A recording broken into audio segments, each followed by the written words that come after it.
शाहरुख खान ने एक मूवी में डायलॉग कहा था कि हम एक बार जीते हैं, एक बार मरते हैं और प्यार भी एक ही बार होता है। प्यार व्यार की बातें तो ठीक है, लेकिन क्या हम सच में एक ही बार जीते हैं, एक ही बार मरते हैं?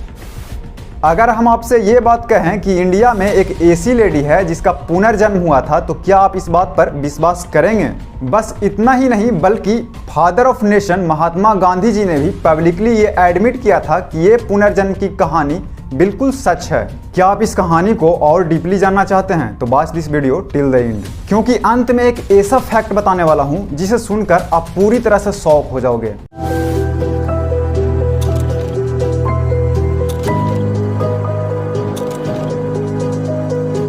नमस्कार, मेरा नाम है सौरभ और आज हम बात करेंगे अबाउट शांति देवी, जिसने सिर्फ इंडिया के ही नहीं बल्कि दुनिया भर के क्रिटिक्स और स्कॉलर्स को सोच में डाल दिया। 11 दिसंबर 1926 को शांति देवी का जन्म दिल्ली में हुआ। कहने को तो ये 3 साल की उम्र तक कुछ बोल नहीं पाई, लेकिन वो जैसे ही 4 साल की हुई उन्होंने ये क्लेम करना शुरू कर दिया कि जिस घर में वो रह रही थी वो उनका असली घर नहीं था। उन्होंने अपने पेरेंट्स से ये कहा कि उनका असली घर दिल्ली से 180 किलोमीटर दूर मथुरा में है। बात सिर्फ यही खत्म नहीं होती, शांति देवी अपने पेरेंट्स को अपने पास्ट लाइफ के हस्बैंड और अपने बच्चे की बातें बताई। क्या आपने किसी को इतना डीपली अपने पास्ट लाइफ के बारे में बताते सुना है? शांति देवी ने यह कहा था कि उनके हस्बैंड जो मथुरा में रहते हैं, उनकी एक कपड़े की दुकान थी। वो अपने आप को चौबाइन यानी चौबे जी की बीवी बताने लगी। और मैं आपकी जानकारी के लिए फिर से बता दूं कि उस वक्त शांति देवी की उम्र महज 4 वर्ष थी। और इतना ही नहीं, बल्कि उन्होंने ये भी कहा कि उनका एक बच्चा था जिसको जन्म देने के 10 दिन बाद उनकी मृत्यु हो गई। अब कोई 4 साल का बच्चा ऐसी बातें बोलेगा तो जनरली आप उसे इग्नोर करोगे, और शांति देवी के साथ भी यही हुआ। उनके घर वाले लगातार इन बातों को इग्नोर करते रहे, लेकिन कोई 4 साल की बच्ची बार बार लगातार यही बात बोलेगी तो क्या आप उसे इग्नोर कर पाओगे? वो रोज अपने पास्ट लाइफ के बारे में कुछ न कुछ बातें बताते रहती।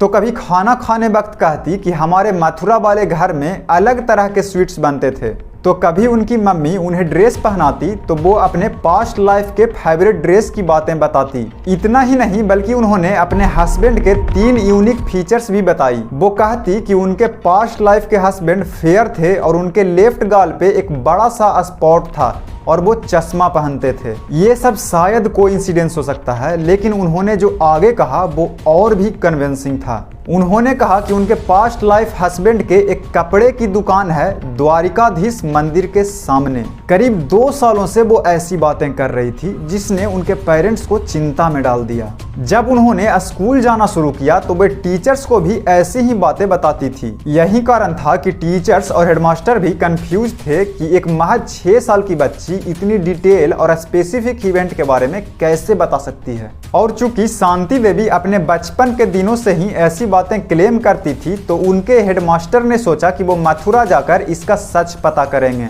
और हुआ भी वही जिसका डर था। मथुरा में उन्होंने एक व्यापारी को लोकेट किया जिसकी बीवी लुगड़ी देवी 9 साल पहले एक बच्चे को जन्म देने के 10 दिन बाद मर चुकी थी। इतना ही नहीं, बल्कि उस व्यापारी में वो तीनों फीचर्स थी जो शांति देवी हमेशा क्लेम करती थी। और एक शौक करने वाली बात यह है कि शांति देवी अपने हस्बैंड का नाम केदारनाथ चौबे बताती थी और इन्होंने भी अपना नाम केदारनाथ चौबे ही बताया। ये सारे फैक्ट्स अपने आंखों के सामने देखने के बाद हेडमास्टर जी ने ये सोचा कि वो केदारनाथ चौबे को शांति देवी से मिलवाएंगे।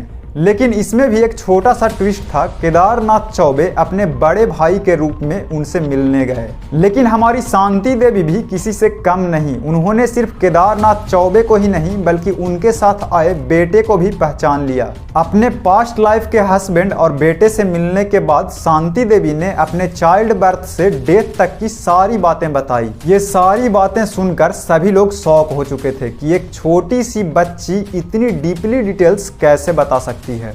फिर शांति देवी ने केदारनाथ से पूछा कि उन्होंने दूसरी शादी क्यों की, जबकि शांति देवी और केदारनाथ ने यह डिसाइड किया था कि वे दूसरी शादी नहीं करेंगे।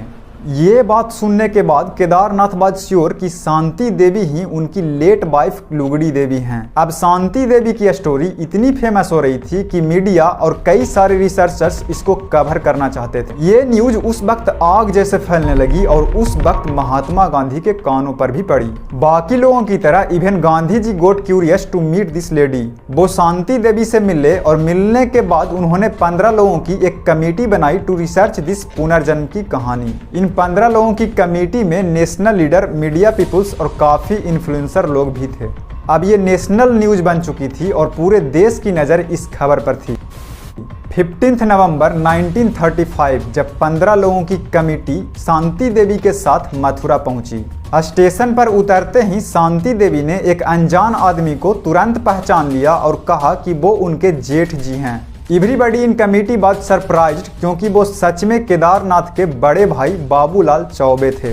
इसके बाद शांति देवी ने एक टांगा ड्राइवर को अपने खुद की मेमोरी से अपने घर का रास्ता बताया और इसके साथ साथ उन्होंने ये भी बताया कि वहाँ पे समय के साथ क्या क्या नए चेंजेस आए थे और ये बातें जो बता रही थी वो सारी बातें सच थी। अपने घर पहुंचते ही उन्होंने भीड़ के बीच में से एक बूढ़े आदमी के पैर छुए। वो बूढ़ा आदमी और कोई नहीं बल्कि उनके ससुर थे। अपने पास्ट लाइफ में वे जिस कुएं पर नहाती थी उस कुएं के बारे में भी बताया। इसी के साथ साथ उन्होंने सेकंड फ्लोर पर एक ऐसे स्पॉट के बारे में बताया जहां पे गमले के पास में शांति देवी ने कुछ पैसे रखे थे, लेकिन जब कमेटी बताए गए स्पॉट पर पहुंची तो वहां कुछ नहीं मिला।